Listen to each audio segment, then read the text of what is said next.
धुळे जिल्ह्यातील दोंडाईच्या येथे उत्तर महाराष्ट्र स्तरीय भटक्या विमुक्त जाती हक्क परिषद पार पडली।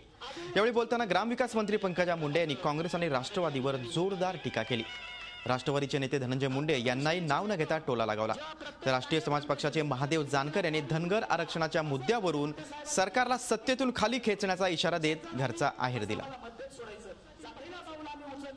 हक्क परिषदेच्या माध्यमातून 27 वर्ष सेवेला वाहून घेतलं, त्यांनी या हक्क परिषदेला मार्गदर्शन केलं। मला तर कमाल वाटते या लोकांची, यांना जराही काही वाटत नाही। दुष्काळ दौरा करायला निघाले, या महाराष्ट्रातले 70,000 कोटी कुठे गए? तुम्ही दुष्काळ दौरा करायला गेला। पंकजा मुंडे असं म्हणाल्या, पंकजा मुंडे तसं म्हणाल्या। अरे तुम्ही 25 वर्ष राज्य केले। पंकजा मुंडे काय म्हणाले हे चर्चा करण्यासाठी तुमचं नेतृत्व इतके वर्ष झालं का? अरे 25 वर्ष माझा बाप जिवंत असताना तर साला चमडे सोडून काढले असते जर कोणी त्यांच्या पुत्रीला म्हणलं असतं की दारूवाली मुलगी आपल्या पक्षातला माणूस।